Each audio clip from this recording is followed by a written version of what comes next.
John Bowlby's model of attachment theory. Attachment theory is a psychological theory that attempts to describe the nature and dynamics of relationships and bonds between people, particularly long-term relationships, including those between parents and children, as well as romantic partners. However, attachment theory is not intended to be a general theory of relationships, but attempts only to address a specific aspect of it, that is, how human beings respond in relationships when hurt, separated from loved ones, or perceiving a threat. In particular, attachment theory focuses more on making sense of the way in which children have been shaped and reshaped by some forces around them. Hence, attachment theory attempts to address questions relating to, first, the reason why children behave the way they do, second, the factors that affect their ability to form meaningful and satisfying relationships with those around them, especially their parents, and third, the factors that contribute to their experiences of anxiety, avoidance, and fulfillment in terms of relationships. Now, how does attachment theory describe and explain behavior? One of the best ways to answer this question is to refer to the seminal work of John Bowlby, a famous British child psychiatrist and psychoanalyst, on the effects of separation between infants and their parents. John Bowlby developed his model of attachment theory while working as a psychiatrist in a child guidance clinic in London in the 1930s. During his stint there, Bowlby had conducted studies on child delinquents and hospitalized children, with the attempt to understand the separation anxiety and distress that children experience when separated from their primary caregivers, most especially their parents. The results of his studies had led him to examine the negative effects of maternal deprivation, a situation in which the mother was either non-responsive or absent for a long span of time during the first 2 years of the child's life. Among the most important findings that he had discovered is the idea that children are born with an innate drive to form an attachment with their parents or their primary caregivers.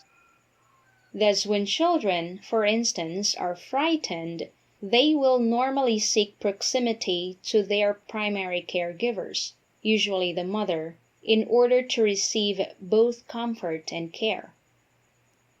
Indeed, the result of Bowlby's study is groundbreaking in the sense that it stands in contrast to classic approaches to attachment, which believe that the goal of attachment was the satisfaction of needs, most particularly food.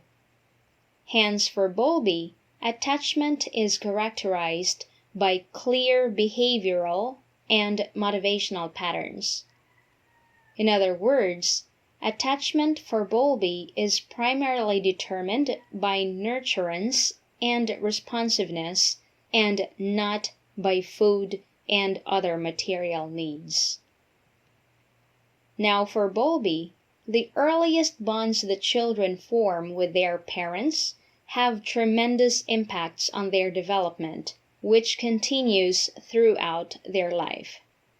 For this reason, the failure of children to develop a close relationship with one main figure, usually the mother, will have negative impacts on their life, such as causing a decline in intelligence, depression, aggression, delinquency, and affectionless psychopathy, a situation wherein one is not concerned about the feeling of others.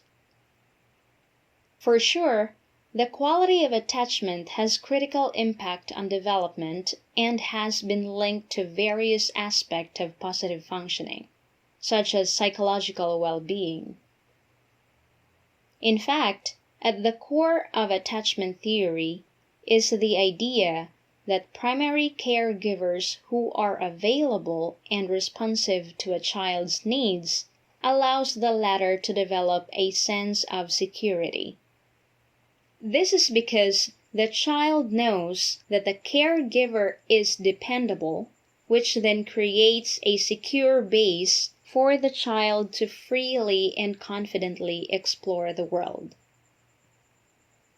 Now, Bowlby described 4 phases in the early development of attachment, namely, first, pre-attachment, from newborn to 6 weeks.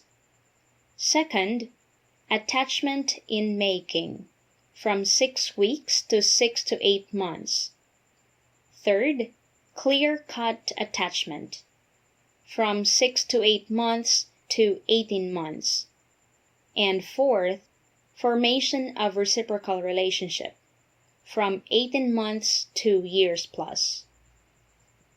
Now, according to Bowlby, each phase is characterized by behaviors, and as the child matures, cognitions that are used to maintain proximity to or contact primarily with the mother, both emotionally and physically. Now let us discuss each of these phases. Pre-attachment.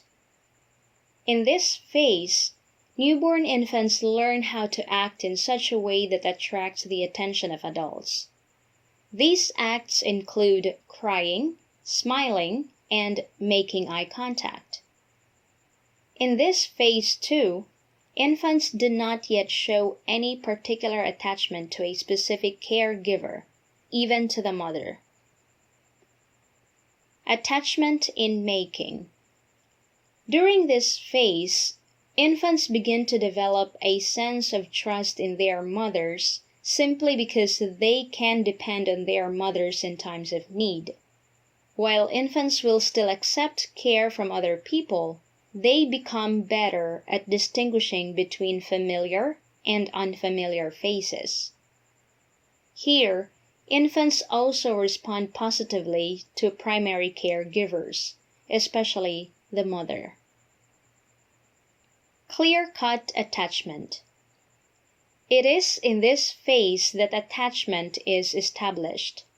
The infants will show attachment and preference for one specific caregiver, particularly the mother, and will experience separation anxiety when the mother leaves.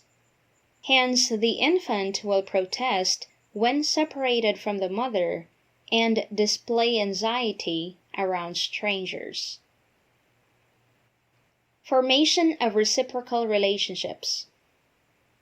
At this point, infants begin to form strong emotional bonds with caregivers other than the mother, such as the father, older siblings, and grandparents. Here, infants can now understand when the mother is leaving and when she will be coming back. Furthermore, the infant has developed a sense of security because even if the mother is not physically present, he is assured that the mother is always there for him. Hence, when caregivers respond quickly and consistently, children learn that they can depend on them. Bowlby calls this sense of security an internal working model, which is the essential foundation for attachment. This explains why children that do not have a primary caregiver figure, such as those raised in orphanages, may fail to develop the sense of trust needed to form an attachment.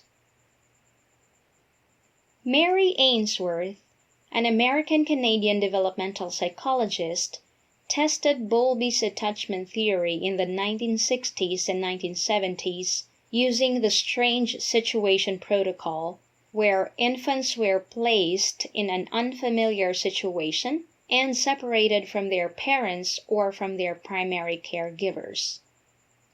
In her study, Ainsworth observed children between the ages of 12 and 18 months as they responded to a situation in which they were briefly left alone and then reunited with their mothers.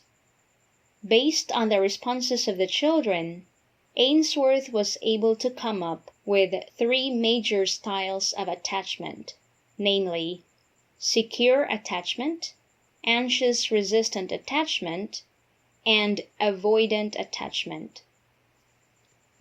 Secure attachment. Here, the mother's behavior is consistent and sensitive to the needs of her child, which enables the child to develop a secure attachment. The child develops a secure attachment because he knows that he could trust his mother to be there for him, especially in times of need. Although he becomes distressed when the mother is not around, he is assured that she will return. What this implies is that children who developed secure attachment feel secure and happy. This also enables the children to confidently and eagerly explore their surroundings. Anxious resistant attachment. Here, the mother's behavior is not consistent.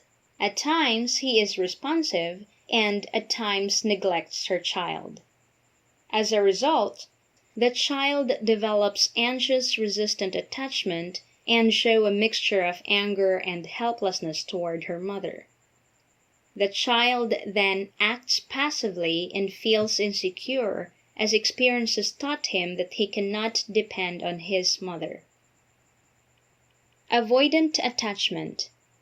In this type of attachment, children showed no stress or minimal stress upon separation from his mother, and either ignored the mother upon reuniting or actively avoided the mother. In later years, American psychologist Mary Main, together with Judith Solomon, added a 4th style of attachment called disorganized-disoriented attachment. In disorganized-disoriented attachment, children both avoid or resist the parent. Here, children often display a confusing mix of behavior and may seem disoriented, dazed, or confused because, as Main and Solomon would have us believe, they don't have a predictable pattern of behavior. And according to Main and Solomon, the lack of clear attachment pattern is likely linked to inconsistent behavior from the primary caregivers, usually the parents. Hence, parents may serve as both a source of comfort and a source of fear, which, as already pointed out, may lead to disorganized behavior. Indeed, quality attachment has a crucial effect on the development of the child. The style of attachment that a child develops depends largely on the kind of caregiving he receives in his early years. On the one hand, those children who received support and love from their parents are likely to develop a sense of security, which in turn enables them to develop self-confidence, self-esteem, and better self-reliance as they grow older. In the long run, these children tend to be more independent, perform better in school, have successful social relationships, and experience less depression and anxiety. As adults, they tend to have healthy, happy, and lasting relationships. On the other hand, those children who experience negligence are likely to feel more anxiety in their relationship with their parents. As we can see, these children are prone to experiencing attachment problems, which can be expressed most visibly in a form of a psychological disorder, such as antisocial personality disorder, post-traumatic stress disorder, and oppositional defiant disorder.